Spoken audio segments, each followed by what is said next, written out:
우리는 스포츠 상황에서 발생할 수 있는 윤리적인 쟁점들, 그리고 그런 쟁점을 설명하는 이론들, 그리고 그런 윤리적인 문제 상황을 해결할 수 있는 방법들, 이런 걸 공부하고 있어요. 그러다 보니까 어느새 5강까지 왔고요. 5강은 스포츠와 폭력입니다. 일반적으로 이 스포츠 윤리학에서는요, 공부해야 되는 내용들은 좀 있지만 외워야 되는 내용들이 그렇게 많지는 않았습니다. 1강에 좀 있었고요. 그 다음에 바로 이 앞강에서 공부했던 환경 혹은 생태와 관련한 그런 이론들이 있었고요. 그 다음에 지금 이제 스포츠와 폭력에서도 조금 외워야 될 내용이 있어요. 그런데 사회라든가 아니면 정치와 관련한 그런 신문 기사들, 이런 걸 조금만 읽으셨으면 좀 만나보셨던 그런 이론가들이 등장합니다. 그래서 외우는데 그렇게 거부감이 들지는 않으실 겁니다. 자, 이제 스포츠와 폭력이라는 건데, 스포츠는 그 자체가 격렬합니다. 그리고 최근의 스포츠들은요, 그 경쟁을 통해서 순위를 가리죠. 그리고 우승자가 거의 모든 걸 가져갑니다. 근데 그 모든 것에는 명예만 포함되는 것이 아니라 뭐 금전적 보상도 있어요. 그죠? 상금 같은 거. 근데 그걸 승리하는 사람이 아니면 승리팀이 모두 다 가져가다 보니까 그 스포츠의 격렬함은 더더더 심해지고 과열될 수밖에 없어요. 그 경쟁심은 계속 자극을 받는 거지. 그러다 보니까 이 스포츠가 이렇게 격렬해지는 거고, 이런 격렬함을 즐기려는 관객들의 요구도 있죠. 그러면 이런 상황에서는 어떤 윤리적인 쟁점은 발생하지 않을까? 그리고 그런 쟁점이 있다면 그런 걸 설명할 수 있는 윤리학 이론, 윤리적 이론은 없을까? 이런 걸 한번 보는 겁니다. 그게 스포츠와 폭력이라는 이번 단원의 핵심 내용이에요. 뭐라고요? 스포츠에서 발생할 수 있는 폭력이 있다. 그걸 설명하는 이론이 있다. 그 이론이 뭐냐? 누가 얘기한 거냐? 이런 걸 이해하시고, 그리고 스포츠 폭력을 해결하는 방법은 너무 뻔하잖아요. 그건 생각해보면 다 나오는데, 윤리의식을 높이면 돼. 그 법적 제재를 강화하면 돼. 그죠? 그 다음에 이제 공정하게 운영하면 돼. 이런 정도이기 때문에 해결 방안은 별로 신경 안 쓰셔도 돼요. 그럼 이제 본문을 보면서 시작해 보겠습니다. 스포츠와 폭력입니다. 자, 이제 이미지를 가지고 기억을 하시라고 자꾸 이미지를 보여드리고 있어요. 이미지로 머리에 기억을 하는 사람이 있고요. 텍스트로 기억하는 사람이 있어요. 저 같은 경우에는 이미지로 기억을 하는 편입니다. 그게 훨씬 더 저한테는 맞아요. 근데 이제 여러분들은 이미지로 기억하는 게 편한지, 텍스트로 기억하는 게 편한지, 그걸 좀 생각을 하시면서 공부 방법을 정하세요. 자, 스포츠 폭력입니다. 주먹끼리 격렬하게 부딪히고 있죠. 자, 스포츠 폭력. 스포츠는 원래 경쟁이야 라고 아까 말씀드렸죠. 그런 얘기는 외우는 게 아니지. 그냥 자기가 한 번만 생각해 보면 되죠. 그래서 공격성을 내포해. 게다가 현대 스포츠는 승리지향적이야. 우승자가 거의 다 가져간다니까? 그러다 보면 공격성은 부추겨지지. 그러면 이제 스포츠가 공격적인데, 그건 스포츠는 원래 공격성을 가지지라고 할 수 있죠. 그런데 그게 사회적 관습으로 이렇게 인정될 수는 있겠지만, 근데 그 공격성이 폭력으로까지 변질되어 버렸을 때 그걸 받아들일까 말까? 왜냐면 도덕적 성찰이 필요하다. 그리고 통제가 필요하다라는 거지. 그죠? 그럼 스포츠 폭력에 누가 참여하나를 한번 생각해봐요. 누가? 첫 번째는 선수가. 그죠? 선수가. 글씨가 왜 이래? 두 번째는 그 팀 안에서 감독, 코치, 그리고 선배 선수가. 그죠? 선수끼리. 그 다음에는 또 누가? 우리 구경하러 가서 관객들도 폭력을 저지르기도 하지. 이렇게 이제 선수의 폭력, 감독과 코치 혹은 선배의 위계에 의한 폭력, 그 다음에 관객들의 폭력, 이런 것으로 나누어서 폭력을 한번 이해를 해보시면 될 것 같아요. 근데 이런 공격성은 결과적으로 페어플레이라는 긍정적인 가치를 훼손하는 거 아니냐. 게다가 스포츠에서 나타난 폭력이 다른 사회의 일반적인 영역에 전이 되는 거 아니냐. 이런 문제가 생긴다는 거죠. 일반 사회에 많이 전이 돼요. 유럽 같은 경우에는 관중의 폭력이 일반 사회에 이어져서요. 경기 끝난 다음에 쫙 몰려 나와서 괜히 서 있는 차 뽀개고 뭐 그러는 경우들이 많거든요. 자, 그럴 수도 있더라라는 거고요. 이제 스포츠 고유의 공격적 특성과 폭력성이라는 얘기를 합니다. 지금 이쪽을 보면 격투 스포츠예요. 격투 스포츠, UFC네요. 그러면 이제 스포츠 자체가 이런 폭력성을 가지고 있는 스포츠가 있다는 거지. 스포츠 자체에. 그러면 이럴 때 이제 생각할 문제는 뭐냐면, 그러면 이건 스포츠 고유의 가치이니까 인정해줄까 말까, 이런 문제가 하나 생기는 거고, 두 번째, 이렇게 폭력을 하면서 부상당하면 어떡할래? 뭐 이런 문제도 생각해 볼 수 있는 거죠. 자, 어쨌든 스포츠 고유의 공격적 특성이 있다. 그리고 그게 폭력으로 이어지는데, 그게 무슨 문제가 되느냐? 자, 스포츠는 경쟁을 통해서 참가자의 우월함을 증명해요. 우월함을 증명하더라라는 거지.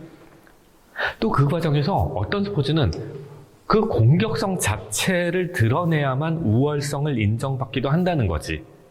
그죠? 경우에 따라서는 격렬한 신체 활동, 승리에 대한 열망이 폭력적 행위로 나타나기도 한다는 거지. 그럴 때 이 공격과 폭력을 본능이야 라고 말하는 사람도 있고요. 본능이야 라고 말하는 사람도 있어요. 이건 외울 필요는 없고 이해를 해보세요. 공격적이다, 폭력적이다, 본능이야. 애기들 가만히 보면 괜히 폭력적인 아이들이 있거든. 누군가에게 학습당한 게 아닌데도 불구하고, 그죠? 강아지들도 그러지 않아요? 강아지들도 길러보면, 키워보면, 고양이들도 키워보면, 사회성이 좋은 놈이 있는가 하면 괜히 공격적인 애가 있어요. 그건 본능일까? 아니면 학습일까? 누구에게 배운 걸까? 보고 배운 걸까? 그 다음에 이제 사회적 관계에 의해서 만들어지는 거냐? 사회적 관계에 의해서 만들어져서, 아, 나 맨날 당하고만 사는 것 같아. 안 되겠어. 이제는 참지 않을 거야. 이러면서 표출하는 것인가? 응? 이런 여러 가지 견해가 있을 거란 얘기죠. 그래서 이제 이런 견해에 따라서 공격성에 대한 윤리적인 입장이나 찬반의 입장이 또 달라져요. 본능이라면 뭐 어쩔 수 없는 거 아니냐, 본능을 좀 억제해야 되는 거 아니냐 이런 거고, 사회적 학습의 문제라면 그러면 다시 개선해, 다시 가르쳐 이러면 되는 거고, 사회적 관계의 문제라면 그 관계를 좀 바꿔야 되겠어. 사회 환경을 바꿔야 되겠어. 이러겠지. 자, 그래서 이제 여러 가지 의견이 있다는 거예요. 그럼 보십시다. 폭력의 종류라고 했는데 이런 거 그냥 훅훅 넘어가는 거죠. 네, 훅훅 넘어가요. 직접적인 폭력과 간접적인 폭력이 있다라는 겁니다. 직접적인 폭력. 저는 이제 학원에서 꼬맹이들 가르치다가 말 안 들으면, 야, 말 들어라. 하고 맞을래, 맞고 맞을래. 막 이래요. 하고 맞을래, 맞고 맞을래. 아니면 맞고 할래. 다 맞는 거야. 애기가 처음엔 이렇게 들어가, 뭐야, 다 맞는 거야? 안 해. 꼬맹이들이, 그 반말하는 꼬맹이들이 있다 그랬죠? 그런데 그럽니다. 어쨌든 이제 직접적으로, 물리적으로, 혹은 언어적 폭력도 직접 폭력이에요. 욕하는 거. 이렇게 해서 상대방에게 압박감을 주거나 위압감을 주면 그걸 직접 폭력이라고 해요. 폭력의 종류 정도는 이해를 하고 있어야 해요. 최근에는 이제 성인지 감수성이라는 개념도 중요하고 있잖아요. 우린 앞에서 봤지만 자기가 하고 있는 말이 다른 사람에겐 폭력이 될 수 있다는 걸 모르는 사람이 너무 많아. 말 함부로 하는 사람들. 제 주변에 그런 사람들이 있어요. 음식점에 이제 연세가 있는 분인데 음식점에 모시고 가서 맛있는 걸 사드리겠다, 대접하겠다. 음식을 먹다 말고 옆에 이제 서빙하는 사람도 있고 주인도 있는 집인데, 저는 맛집이라고 검색해서 갔는데 그 집 이제 가족들도 같이 간 거거든요. 제가 대접을 하느라고. 근데 가족들한테 그러는 거죠. 야, 내가 한 음식이 훨씬 더 맛있지 않냐? 말 한마디로 그 음식값을 지불하는 저를 죽이고, 그 다음에 이제 그 음식점 주인을 죽이고, 그 다음에 서빙하러 온 사람을 죽이고, 저는 막 민망하기도 하고 약간 과딱지도 나고 막 이러는데, 그 가족들은 엄마가 하는 게 훨씬 더 맛있지 이거보다 훨씬 맛있지 그러고 있고. 자, 말이 얼마나 상대방에게 폭력이 되는지를 몰라요. 자, 말도요, 언어도 직접적인 폭력입니다. 그러면 이제 간접적인 폭력들이 있어요. 최근에는 이게 문제가 되죠. 이제 간접적인 폭력들이, 예전에는 이걸 폭력이라고 인정을 안 하고 처벌의 대상도 아니었는데, 최근에는 이런 것들이 사회적 문제가 되면서 처벌의 대상이 되기도 합니다. 첫 번째, 구조적 폭력이라는 게 있어요. 구조적 폭력. 사회 제도라든가 시스템이 불리하게 작동하는 경우가 있습니다. 과거에는 남존여비라고 해서 남자는 존귀하고 여자는 비천했다. 이런 경우. 아니면 계급이 있던 사회. 그런 사회는 구조적 폭력이 있는 겁니다. 그래서 그런 사회는 사회적, 경제적, 정치적 불평등이 있어요. 조선시대 생각하시면 돼요. 사회적으로 남자가 여자보다 귀합니다. 경제적으로도 하층민, 계급이 낮은 사람들은 굉장히 저임금을 받거나 아니면 임금을 받지 못하는 경우도 있었죠. 그리고 그런 사람들은 정치 참여도 안 되는 거잖아요. 이게 구조적 폭력. 그 다음에 이제 문화적 폭력이라는 게 있어요. 문화적 폭력. 문화적 폭력하고 구조적 폭력 상당히 겹쳐 있어요. 이게 사회 구조나 제도화돼 버리면 여자는 과거 시험 못 봐 뭐 이런 것들, 여자는 사회생활 하면 안 돼 이렇게 제도화돼 버리면 구조적 폭력이고, 그게 문화적 관습으로만 남아 있잖아요. 그러면 이제 문화적 폭력이라고 해요. 성차별, 인종편견. 우리나라 인종편견 있죠. 다문화 얘기를 그래서 했던 거 아닙니까? 그리고 성차별도 아직까지도 남아 있어요. 성차별도. 한때 노벨 문학상 후보로 계속 오르내리던 그 시인분이 한 분 계십니다. 연세 많으셨던 우리나라 시인. 제가 기억하기로만 해도 한 3번 이상 노벨 문학상 후보가 되었던 것 같은데요. 근데 그분이 갑자기 이제 그 사회적 쟁점이 못된 사건이 하나 있어요. 그러니까 노벨 문학상 후보 뭐 이러면서 막 그 존경받다가 갑자기 그 존경에 기반이 허물어진 사건이 있는데, 그분이 젊었을 때 후배 여성 작가들에 대해서 되게 많은 그 성차별 아니면 성추행, 성폭력적 행위를 했다 뭐 이런 얘기를 들었거든요. 그게 이제 사회적으로 문제가 많이 됐었어요, 그분은. 그러고 나서 이제 노벨 문학상 후보도 안 된 거지. 근데 그런 걸 너무 마땅하게 여기는 관습이 있어요. 응? 너무 아무렇지도 않게 하는 그런 자리에서 그 남성다움을 뽐내고, 그 남성다움을 뽐내기 위해서 여성을 비하하거나 차별하거나 하는 것을 뭐 아무렇지도 않게 하던 그런 세대가 있었습니다. 그러면 문화적 폭력이라고 해요. 그 다음에 이제 정서 심리적 폭력이란 게 있죠. 정서와 심리적인 폭력. 이건 정서적 심리적 상태를 해쳐요. 간접적인 협박, 사회적인 배제 뭐 이런 거 있습니다. 저는 좀, 반성해야 되겠는데요?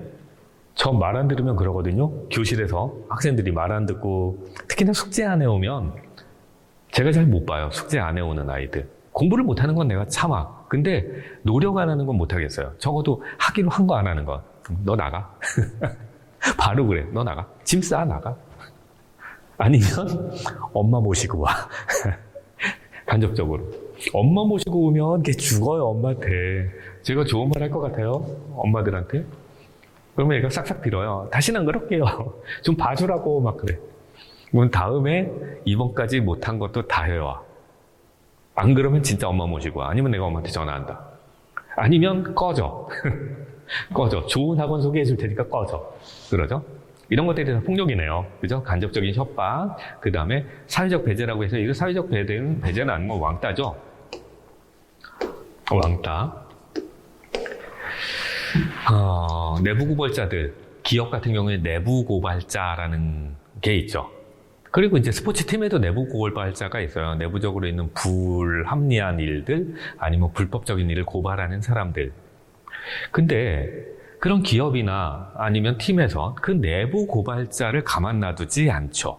내부 고발자가 고발했다는 사실이 비밀이어야 되는데 그게 또 공개가 되나 봐.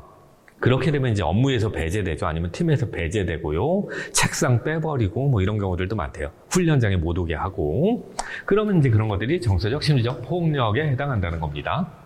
이번엔 사회적 폭력이에요. 사회적 폭력. 그래서 이제 특정 집단에 대한 간접적인 위해가 있는데, 그 미국에서의 흑인 차별 뭐 이런 것들이 일종의 사회적 폭력이었던 거죠. 사회적 낙인을 찍어버리는 거야. 얘 나쁜 애야, 아니면 얘는 머리가 나쁜 애야, 뭐 이런 것들. 그 다음에 이제 정보를 왜곡해버리는 경우도 있어요. 요즘은 우리나라도 이런 경우들이 제법 있어요. 우리나라도 가수인데 미국에서 학위를 따왔는데 학위 안 따왔다고 우겨버리는 거지. 자기들끼리 뭐 졸업 증명서고 뭐고 졸업장이고 다 보여줘도 이거 뭐 위조한 거야, 뭐 왜곡된 거야. 이건 그쪽에 확인했는데 준 적이 없대. 막 이러면서 계속 낙인을 찍어버리죠. 거짓말쟁이라고. 그리고 정보를 왜곡하죠. 그러면서 어떤 사람을 힘들게 만들면 그것도 폭력이라는 거예요. 자, 폭력의 종류들이 이만큼 많아요. 요거는 윤리학에서는 가장 기본적인 베이스로 깔고 들어가는 개념이거든요. 그러니까 얘는 기억을 해두시면 좋겠어요. 얘는 구조적 폭력이 있다, 문화적 폭력이 있다. 일부 겹칩니다, 서로. 그런데 어쨌든 이렇게 네 가지 종류가 있다는 거죠. 그 다음에 이제 문제를 한번 봅시다. 문제를. 이게 윤리학에서는 베이스로 깔고 들어가는 개념에서 이렇게 문제 나올 수 있어요. 자, 보기에서 스포츠에서 발생하는 폭력의 유형. 자, 스포츠에서 발생하는 폭력의 유형이 있는데 옳은 것만 고르세요. 그러면 자, 봅시다. 직접적인 폭력, 말을 하거나 아니면 가시적이고 파괴적이다, 가시적이다, 눈으로 볼 수 있어. 맞죠? 그리고 직접적 폭력은 상해를 입히려는 의도가 있다. 어때요? 상해를 입히려는 의도가 있다. 그 정신적인 상해를 포함해서 있는 거지, 패는 거니까. 그 다음에 이제 구조적 폭력은 사회 구조의 문제는 비가시적이다. 장기간 이루어진다. 어때요? 사회 구조가 그 차별이 있어. 계급이 있어. 응? 근데 그거는 눈으로 때리는 건 아닌 것 같아. 그러면 장기간 이루어진다. 이거 어떨 것 같아요? 이건 맞는 것 같죠? 그 다음에 이제 구조적 폭력은 의도가 노골적이지 않지만 관습처럼 반복되고 있다. 괜찮은 거고요. 문화폭력은요, 문화적인 요인으로 폭력을 행하는 거야. 언어, 행동 양식, 뭐 이런 것으로. 네. 그리고 문화적 폭력은 위해를 옳은 것이라고 정당화해요. 문화적 폭력이 있는 사회, 남존여비 같은 거 있는 사회에서는 그게 정당한 일이라고 봐요. 어른이 아이를 위해서 훈계하고 야단치고 함부로 하는 것 옳은 거라고 말해요. 그래서 문제가 되지 않게 만든다라는 겁니다. 자, 요거는 교재를 만들다 보니까 어쩔 수 없이 좀 이제 요약을 하다 보니까 구조적 폭력이니, 문화적 폭력이니, 이런 식으로 짧게만 얘기했지만 그 안에 굉장히 많은 내용이 있어요. 윤리학의 베이스가 된다 그랬잖아요. 그래서 많은 내용이 있기 때문에 어쩌면 이런 문제는 잘 안 풀릴 수도 있지만 지금의 내용을 보면 기억에서 미음, 비읍까지 모두 다가 맞는 내용처럼 보입니다. 문제가 이렇게 나오기도 해요. 이렇게. 어떨 때는 여기에 모두 다 이렇게 써 있기도 해요. 모두 다. 응? 그러면 이제 이런 모두 다가 있으면 이거 함정 아닌가 싶기도 한데 이게 답이 되는 경우가 생각보다는 좀 많으니까 보기를 꼼꼼하게 천천히 한번 훑어보고 답을 고르시면 될 것 같습니다. 그 다음에 이제 인간의 폭력에 대한, 자, 여기가 진짜로 외워야 되는 부분이에요. 여기가. 그래서 이제 폭력에 관한 쟁점들이 있습니다. 폭력에 관한 이론이에요. 그리고 스포츠 한번 적용해보자. 그래서 스포츠의 쟁점이라고 이름을 붙인 것 같습니다. 공격성에 대한 윤리학 이론이에요. 자, 사회적 얘기를 다루거나 아니면 정치 얘기를 다루는 그런 신문 기사 아니면 뉴스 이런 것에 조금 관심이 있는 분들은 다 들어봤던 분들일 거예요. 첫 번째, 아리스토텔레스부터 설명할게요. 아리스토텔레스는 고대希腊의 철학자입니다. 그리고 아리스토텔레스는 덕윤리라고 해서 일강에서도 잠깐 다루었죠. 이 아리스토텔레스는 인간이 폭력을 저지르는 이유는 뭐냐라고 하면 중용을 지키지 않고 분노심이나 복수심에 치우칠 때 일어나는 거야 라고 얘기해요. 분노심이나 복수심 쪽으로 기울었을 때. 근데 그게 없으면 어떻게 해? 비겁해지는 거거든. 응? 비굴해지는 거야, 비굴. 자, 근데 그 사이에 있을 때 좋은 건데, 그러니까 이제 비굴과 그 분노와 이 사이에서 중용을 지켜야 되는데 그 중용이 깨져버린 상태에서 분노심, 복수심이 더 튀어나오면 그러면 폭력을 행하는 거야 라고 말해요. 이 사람은 이제 폭력을 그러니까 뭐라고 본 거야? 개인의 심성의 문제라고 본 거예요. 물론 이 사람이 공동체 윤리를 얘기하긴 합니다만 덕윤리라고 해서 그 공동체 안에서 개인이 자신의 심성을 조절 못하면 그러면 폭력이 발생해라고 말해요. 자, 이번엔 홉스예요. 홉스의 리바이어던이라는 그런 이제 이론이 있습니다. 홉스는 이 국가라는 개념이 없고 권력이라는 개념이 없었을 때, 국가 권력이라는 개념이 없었을 때는 그 상태를 자연의 상태라고 말해요. 이 자연의 상태에서 사람은 서로에 대한 탐욕과 폭력을 행사해요. 즉, 여러분하고 제가 무인도에 갔습니다. 거기는 이제 국가의 제도나 규범이 적용되지 않는 땅이에요. 근데 여러분들은 배고픈데 저만 혼자 빵을 들고 있습니다. 여러분들은 이제 여러분 가족도 배고파하고 뭐 이러고 있는데 저만 빵을 들고 우적우적 먹고 있는 거죠? 그럼 여러분 어떻게 하겠어요? 당연히 제 거 뺐겠죠? 그죠? 여기는 법이라든가 규범이라든가 제도가 없는 데니까 제 걸 뺐겠죠? 근데 제 걸 뺏었더니 한 명이 뺏어갔더니 그걸 본 또 다른 사람이 그 사람을 뺏고 홉스는 자연 상태는 그런 상태라고 봐요. 서로 칼로 푹 찌르고 뺏고, 그래서 탐욕과 이기심 때문에 폭력을 아무렇게나 행사하는 만인에 대한 투쟁이 있는, 모든 사람이 모든 사람과 투쟁해야 되는 상태라고 보는 거예요. 이때 일단 한번 폭력이 있다는 거죠. 그런데 이 폭력은 사람들을 평화롭게 살지 못하게 해요. 안심하고 살지 못하게 하겠지? 그래서 이제 사람들은 약속을 한다는 거예요. 이걸 해결하려고 자신들이 가진 힘과 권리를 일부 조금씩 떼어서 어디에 모아보자는 거예요. 그래서 힘센 누군가, 근데 정의로우면서 힘센 누군가, 아니면 적어도 공평하면서 힘센 누군가를 만들자는 거지. 그게 국가 아니면 왕이에요. 그래서 우리의 권리를 조금씩 잘라줘서 이 국가 권력을 만들자. 이 국가 권력이 리바이어던이에요. 리바이어던은 영화 제목으로도 많이 나오고요. 책에서도 많이 인용되죠. 그죠? 근데 사람들은 이제 스스로 국가에 자신의 권리를 양도하고 위임했어. 그런데 이 국가가 이제 우리를 감시해. 그러면서 우리한테 막 명령해. 너 군대 가. 너 세금 내. 너 가서 일해. 그렇게 국가가 우리에게 뭔가 명령하는 과정에서 폭력이 있다라는 거죠. 그런데 이제 요때의 폭력과 요때의 폭력은 의미가 다르다는 거예요. 이때의 폭력은 우리를 불안하게 하는데 이 국가가 우리한테 주는 폭력은 우리로 하여금 이 자연 상태에서 벗어나게 하고 평화롭고 안전하게 안정되게 살게 하는 폭력이므로 여긴 복종하자라는 거예요. 이게 홉스의 이론에서 그 폭력의 부분만 좀 따낸 설명입니다. 그러니까 홉스는 국가가 없는 상태에서의 폭력이 나쁜 거고 국가가 인간에게 행하는 폭력은 그건 받아들여야 돼 라고 말한다는 거죠. 자, 이번에 빠밤 푸코예요. 푸코는 조금 또 다른 얘기를 해요. 푸코는 이 앞에서도 얘기했는데 그 파노티콘이라는 얘기를 합니다.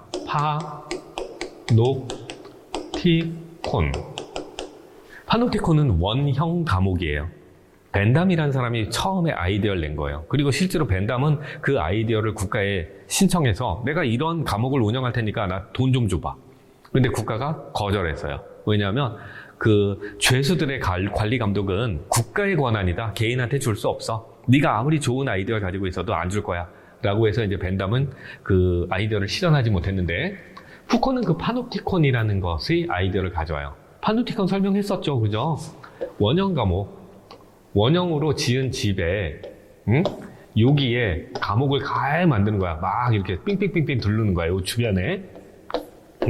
그리고 그 가운데에 감시탑을 세우자는 거야. 감시탑에 있는 사람은 이 사람들을 다 보지만 이 사람들은 이 감시탑 안에 있는 사람을 못 보게 만들어 놓자. 라고 해놓는 거예요. 그러면 감시탑에 한 명이 있는지 10명이 있는지 몰라. 근데 사실 한 명만 들어가도 관리가 다 돼. 얼마나 경비가 절약돼? 이런 게 이제 원형 감옥, 파노티콘이라는 개념이거든요. 근데, 자, 대한민국 사회를 봐요. 대한민국 되게 웃긴 나라예요. 진짜 이상한 나라인 게, 대한민국은 카페에 노트북을 놓고 다녀도 돼요. 대한민국은 카페에 핸드폰 놓고 다녀도 돼요. 대한민국은 카페에 지갑도 놓고 다녀도 돼요. 제가, 심심할 때, 좀 이제 한가하고 산책 가자 그러면, 제 아들은 잘 안 따라다니고요. 그리고 제 딸이 주로 쫄래쫄래 카페 간다 그러면 따라다녀요. 그럼 이제 카페를 가. 그래서 제가 가는 카페는 정원이 있는 카페란 말이에요. 정원에 파라솔 있고, 그럼 거기에 커피를 놓고 주변에 정원도 구경하고 바로 옆에 이제 개들 데리고 강아지들 데리고 산책 오시는 분들이 있으니까 그 강아지 구경하러도 잠깐 나갔다 들어왔다 이런단 말이죠. 그런데 제가 나갈 때 핸드폰도 놓고 나고 놓고 나가고, 그리고 지갑도 놓고 나가요. 어떨 때는 이제 노트북을 들고 갔다 노트북도 놓고 나갔다 와요. 그럼 딸이 좀 들고 다니면 안 돼? 불안한데? 막 그러는데 저는 걱정 안 해요. 왜? 우리나라는 카페에 그런 걸 놓고 다녀도 없어지는 나라가 아니에요. 그게 절대 사라지지 않아. 다만 공원에 자전거를 세우는 것만 조심하면 돼요. 공원 한 귀퉁이에 자전거를 세우면 바퀴하고 안장이 금방 사라지는 나라죠. 그런데 왜 카페에는 노트북, 핸드폰, 지갑까지 이런 걸 놓고 다녀도 안 없어질까요? 왜일까요? 답은 알고 계시죠, 그죠? 이 얘기는 너무 흔한 얘기니까. CCTV가 있으니까. 길에도 CCTV가 다 있거든. 근데 공원 한쪽 귀퉁이에는 CCTV가 없는 경우가 있어요. 응? 그래서 자전거를 세우면 바퀴는 떼가. 자, 지금 무슨 얘기를 한 거냐면 푸코가 말하는 거예요, 푸코가. 어쩌면 이런 대한민국의 이런 질서의식이 CCTV 때문 아니냐, CCTV 감시 카메라 때문 아니냐. 그럼 감시 카메라 누가 달았는데? 국가가 달았잖아. 즉 국가가 알게 모르게 우리를 감시하고 있는 거고, 마치 원형 감옥처럼 국가가 보이지 않는 곳에서 우리를 감시하는 거고, 우리 같은 시민들은 그런 감시에 길들여져서 알게 모르게 감시를 항상 당하고 있다라는 느낌을 가지고 있는 거고, 그러면서 국가가 요구하는 룰을 지키고 살아가는 게 아니냐라고 말해요. 그렇게 말해요. 자, 그러면 홉스는 그래, 국가가 권력으로 우리한테 명령해, 룰을 지키라고. 그걸 당연히 받아들여야 돼 라고 말하지만, 푸코는 그거 받아들이는 거 부당해 라고 말하는 거예요. 그것도 폭력이다 라고 말해요. 폭력이다. 부당하다. 응? 그래서 현대사회에서 강화된 위계질서, 국가의 질서 의식이 권력이 되고, 그 권력으로 국가의 구성원들을 감시하고 있는 건 옳지 않다. 파노티코는 나쁜 거야 라고 말한다는 거죠. 둘이 되게 비슷한 얘기를 하지만 약간 다르죠, 그죠? 얘는 국가의 폭력은 받아들여도 돼. 근데 얘는 국가의 폭력을 비판합니다. 푸코는. 그게 푸코의 파노프티콘이라는 개념이에요. 되게 흔하게 나오는 개념이고요. 다른 영역의 시험, 공무원 시험이라든가 뭐 등등등 이런 데서도 자주 다루어지는 개념이에요. 스포츠 지도자 시험에서도 나올 수 있어요.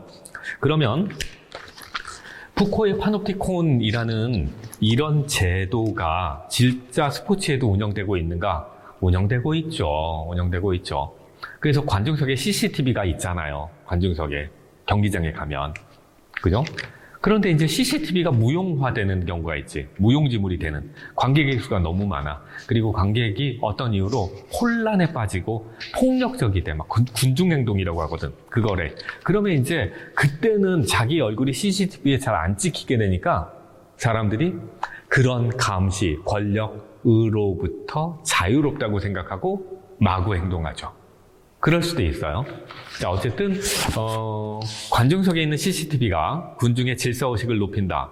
감시 권력이 된다. 그러면 누구의 이론이게? 푸코 이러면 돼요. 푸코 됐죠? 그 다음에 이제 아렌트라는 사람이 나올 거예요. 지금 보니까 날개에는 별 내용이 없네요. 아렌트도 많이 들어보셨을 거예요. 한나 아렌트라고. 악의 평범성이라는 개념도 많이 들어보셨을 겁니다. 히틀러 치하에서, 나치 치하죠. 그때 히틀러의 유대인 학살에 앞장섰던 장교 이름이 아이히만이래요. 아이히만이라는 장교가 히틀러의 유대인 학살에 앞장서고 뭐 독살하기 위한 가스실 뭐 이런 거 관리하고 막 이랬던 사람인데, 나치의 시대가 이제 종말을 맞고 얘가 도망을 간 거지. 근데 그 전 세계적으로 그 나치 전범들을 계속 추적해서 잡았거든요. 그래서 그 재판에 회부했단 말이에요. 근데 아이만도 결국은 잡혀왔어요. 근데 잡혀와서 변명을 하길 뭐라고 변명하냐면, 나 무죄다. 왜 무죄냐면, 나는 히틀러가 시켰던, 나치 정권이 시켰던 일을 수행하는 역할을 했을 뿐이다. 나는 그걸 안 할 수 없는 입장이었다. 그러니까 진짜 범인은 히틀러고 나치다. 나는 무죄다. 라고 말해요. 그리고 실제로 아이만이 일반적인 생활을 할 때는 되게 평범하고요. 그리고 친절한 사람으로 살았대요. 잡혀오기 전에. 뭐 꽃밭 가꾸고 동네 사람들하고 친하고 그래서 동네 사람들이 그 사람들이 아이히만이 전범이라고 잡혀갈 때 되게 놀랬다고 하더라고요. 그 사람이 그럴 사람이 아닌 것 같았는데 뭐 이러면서. 근데 이제 그 사람이 하는 변명이 핵심이 이거잖아. 국가가 시킨 거고 나는 국가의 시킨 명령에 따를 수밖에 없는 존재였는데 왜 나를 처벌하느냐 라는 거죠. 아렌트가 이제 그런 상황에 재판의 과정을 목격하다가 이렇게 얘기하는 거예요. 소속된 사회, 문화, 국가 속에서 오랫동안 폭력적인 행위가 벌어져 버리면 사람들은 그런 현상을 너무 당연하게 여긴다고. 이건 스포츠에도 적용 가능해요. 스포츠팀에 들어갔어. 우리나라처럼 이제 아주 위계가 강한 스포츠팀에 들어갔더니 감독이 선배 보고 야, 니네 지금 팀 분위기 왜 이래? 너무 엉망하냐? 네가 좀 알아서 해봐. 네가 선배잖아.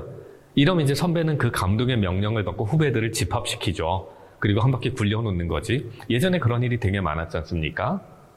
그런 일이 가능한 건 그 선배라고 하는, 그리고 후배들도 나중에 선배가 되면 똑같은 일을 해요.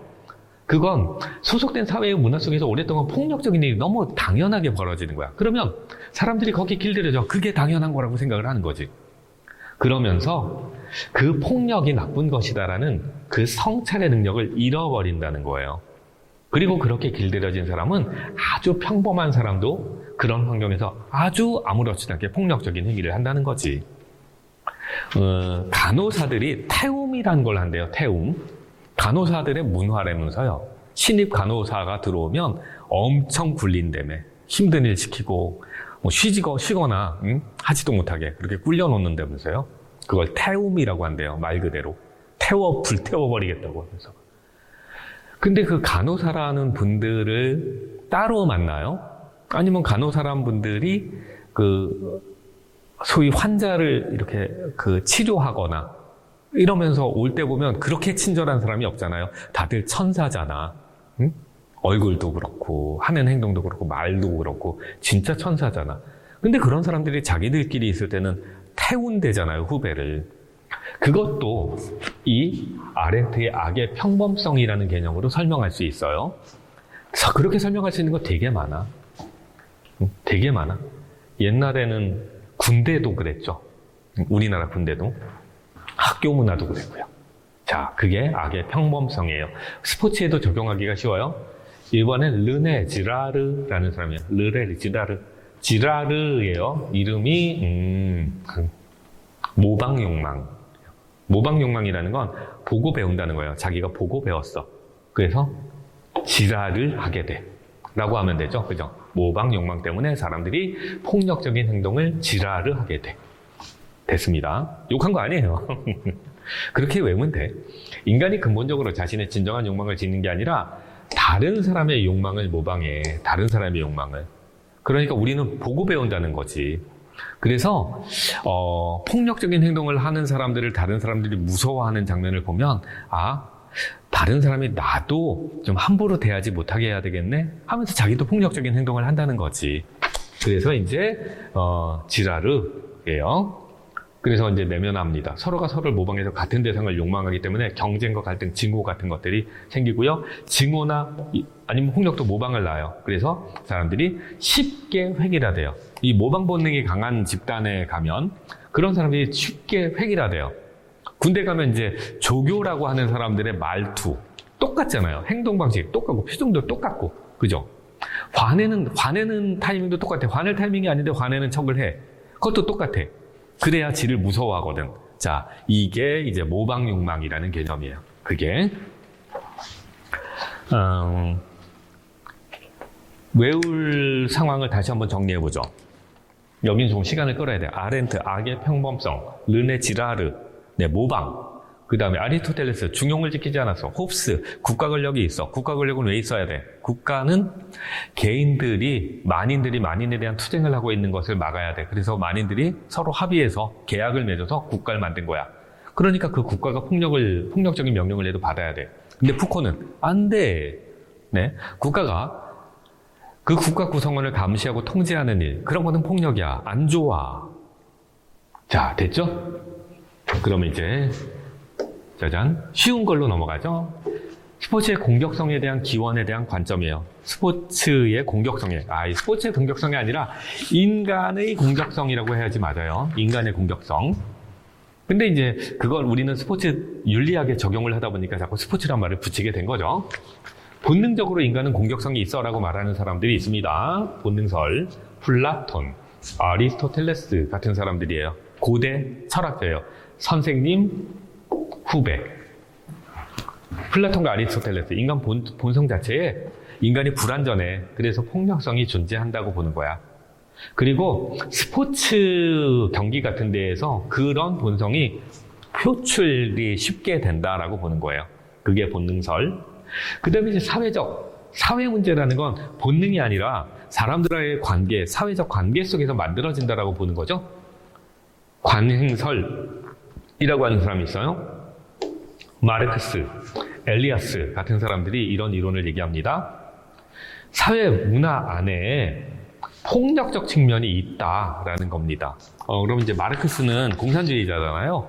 그래서 부르주아 계급, 그래서 뭐 경제력을 독점하고 있는, 굉장히 많이 가지고 있는 그런 자본가 계급이 프롤레타리아라고 부르는 노동자 계급, 자본을 가지지 못하고 노동력만 가지고 있는 그런 계층을 착취하고 억압한다는 거지.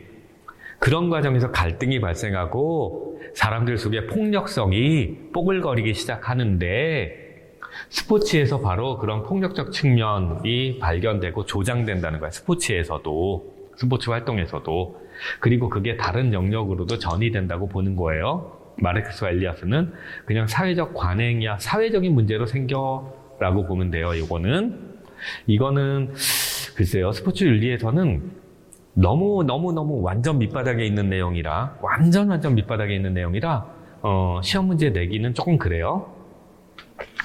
그 다음에 이제 스포츠 폭력에 대해서 찬성하는 사람도 있고요, 반대하는 사람도 있어요. 이상하죠? 스포츠 폭력을 찬성하다니. 네, 근원적으로 본능적으로 우리가 뭔가 불안감을 가지고 있고 공격성을 가지고 있는데 그대로 놔두면 안 돼. 근데 그게 스포츠를 통해서 이렇게 드러나고 표출되면 부정적인 정서가 정화가 돼. 이렇게 말할 수 있다는 거예요. 정화가 돼. 그래서 부정적인 에너지를 건전하게 해소하는 방법이다. 스포츠의 공격성은. 그러니까 그런 공격적인 스포츠라든가 아니면 스포츠에서 나타나는 공격적인 행동을 일부 인정해 주자라고 보는 거죠. 근데 반대론이 있어요. 인간의 공격성을 더욱 강화하는 계기가 된다. 스포츠의 공격성이. 어떤 경우냐면 UFC라는 게 있잖아요. UFC를 보면서 그걸 흉내내는 아이들이 생긴다는 거예요. 그 과격한 공격 방법을, 목조르기 같은 거. 실제로 학교 쪽에서는 문제가 많이 된 적이 있어요. 기절놀이라고 해서 아이들 기절시켜놓고 이런 놀이들이 있었습니다. 그래서 인간의 공격성을 더욱 강화하는 계기가 된다. 스포츠 활동 중에 폭력성이 일상생활에서 폭력성으로 전이되기도 한다. 이게 이제 반대론자들의 주장입니다. 찬성과 반대가 있다는 정도만 이해하면 되고요. 이건 굳이 막 달달 외울 필요는 없는 것처럼 보여요. 자, 그러면 이제 학자 이론이 나왔어요. 학자 이론. 자, 폭력을 설명하는 학자들이 있는데 그에 대한 설명으로 바르게 연결되지 않은 거래요. 연결되지 않은 거. 푸코가 뭐라고 말하냐면 규율의 문제, 권력의 문제예요. 그래서 그 국가가 더 많은 권력을 가지고 있고 국가가 구성원을 감시한다 라고 했는데 그 푸코의 이론을 스포츠에 적용해 보자는 거지. 그래서 스포츠에도 그런 위계적인 권력 관계가 있고 이게 폭력으로 변하더라 라고 말했다. 그러면 제가 아까 푸코가 뭐라고 말했는가, 어떤 얘기를 했는가, 그 얘기를 좀 회상하시면서 이게 맞나 틀리라 생각하시면 돼요. 그 다음에 한나 아렌트가 악의 평범성, 사악한 일, 악한 일을 하는 사람들은 의외로 평범한 사람이야. 왜 근데 그 평범한 사람이 악한 일을 하냐고? 그건 어떤 제도나 국가가 가지고 있는 관습이 악할 때, 폭력적일 때 그 안에 있는 구성원이 아무렇지도 않게 그걸 받아들이는 경우가 있더라. 그리고 그 악이나 폭력이 나쁜 거라는 것을 성찰하지 않을 때 그런 일이 생기더라. 이런 거잖아. 그러면 스포츠계에서 폭력과 같은 잘못된 관행에 복종하는데 익숙해진 나머지 이를 지속시킨다. 폭력 경기 계속되는데도 기여한다. 자, 이 말이 맞는 말인지 아닌 말인지 다시 한번 생각해 보시면 돼요. 제가 답을 지금 얘기 안 하는 이유는요. 공부를 오랜만에 하신 분들, 그 다음에 이제 운동만 하신 분들, 연세 많으신 분들, 나는 그래서 공부를 못해요라고 말씀하시거든요. 이 세 형태의 분들이. 근데 그런 분들은 책에 나와 있는 문장 그대로를 이렇게 외우는 거예요. 이렇게. 그래 놓고 그 문장이 이렇게 다른 문장으로 바뀌었을 때 책에 안 나온 내용이라고 자꾸 생각을 하신단 말이에요. 응? 그러니까 읽고 그 문장하고 동일한 의미인지 아닌지를 직접 판단해 보시라는 겁니다. 자, 그 다음에 아리스토텔레스의 분노, 아까 중용을 지키지 못했을 때 일어나라고 되어 있죠, 그죠? 그래서 이제 스포츠 현장에서 인간의 내면의 내면의 분노 감정에서 시작된 폭력이 그렇게 전용되고 달라지고 악순환되는 거야라고 했는데 말은 조금 이상하지만 어쨌든 인간의 내면의 분노가 있다. 그걸 조절하지 못한다. 이런 얘기네. 그 다음에 홉스예요. 만인에 대한 경쟁의 과정, 폭력의 과정. 경쟁의 과정을 막기 위해서 우리의 권력, 권한을 조금씩 덜어서 리바이어던을 만들자. 국가라고 불러도 되고 그걸 왕권이라고 해도 돼요. 그걸 만들고 그렇게 함으로써 그 국가가 폭력적인 명령으로 인간 사회의 그 질서를 유지하려 할 때 그런 질서에는 순응해야만 한다. 그게 사회 계약이다. 라고 말했던 사람입니다. 근데 이 사람이 뭐라 그랬어? 자기가 좋아하는 운동선수의 폭력을 따라해, 모방해서 폭력 같은 거 행동을 하는 지랄해가 있었어요. 그 사람의 이름이 뭐였더라? 네, 지랄해였어요. 그러면 이건 이상한데 이거는 홉스기 아닌데?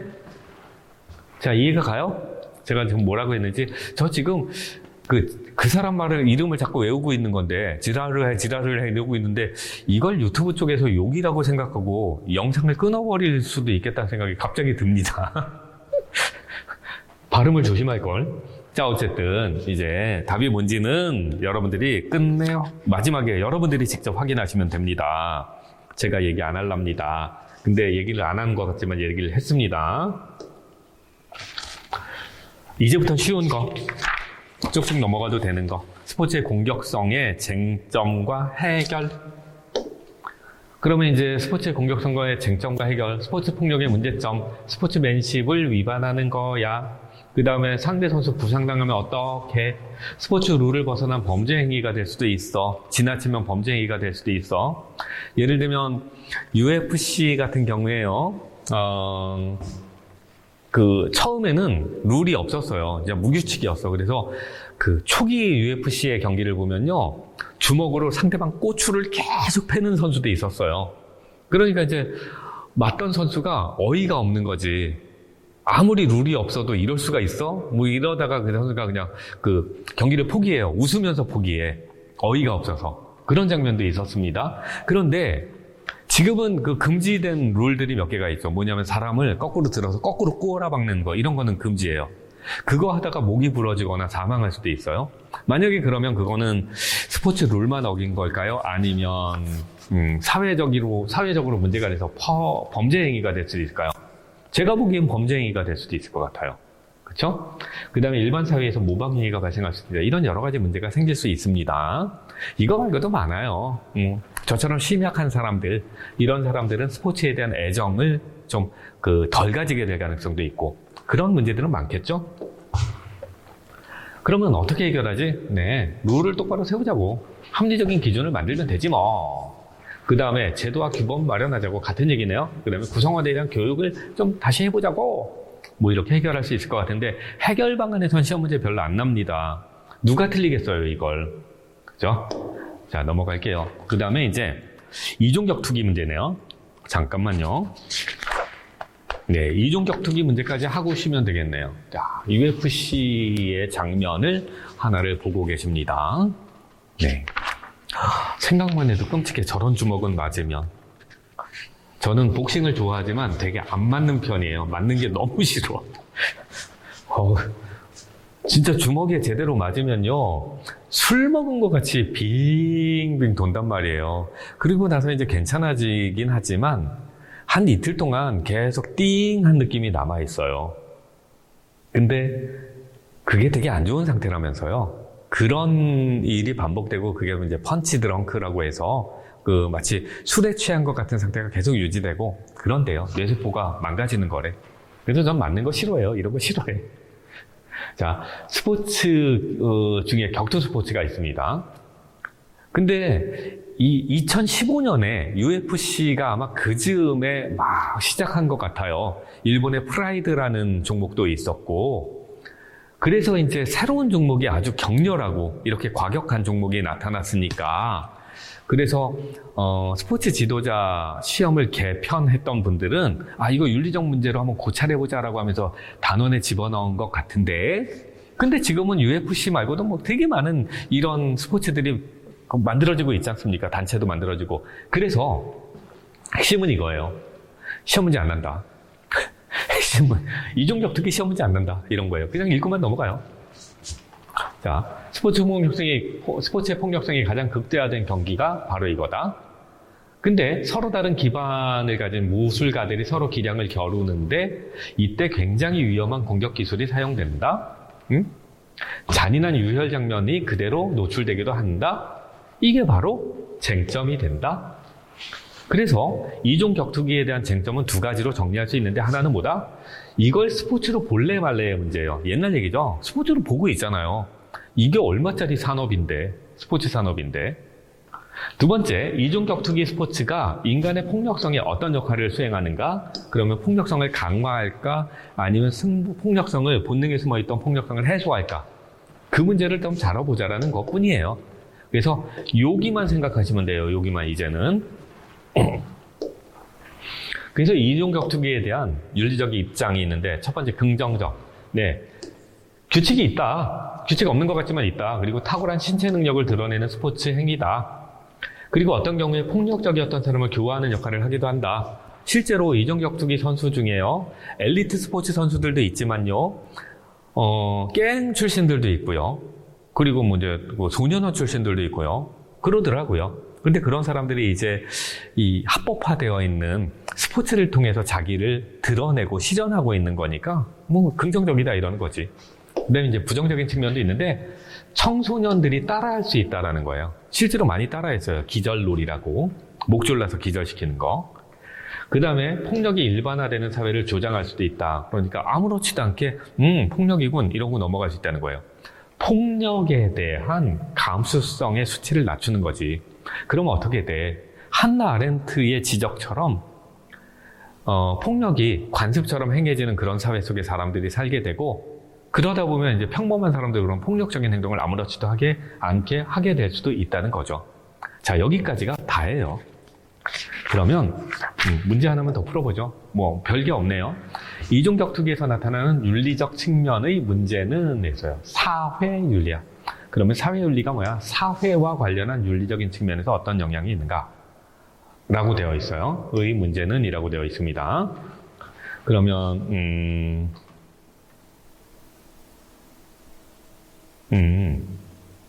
답은 두 개겠는데, 문제 상황을 골라야 되니까 제가 지금 뭘 보고 있는지를 여러분도 같이 좀 보셨으면 좋겠어요. 문제 분석하는 거예요.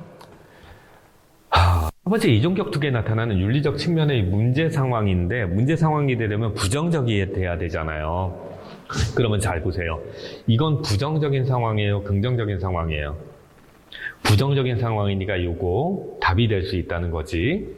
근데 이거는 부정적이에요, 긍정적이에요? 자기 신체 방어의 기술이 증가해. 이거는 긍정적인 거니까 문제 상황이 아니란 말이야. 그 다음에 경기에 패배했고 자신감이 감소했어. 그럼 문제 상황이에요, 아니에요? 문제 상황이죠. 근데 신체 수련을 통해서 정신이 강화될 수 있어. 이건 문제 아니야? 아니란 말이에요.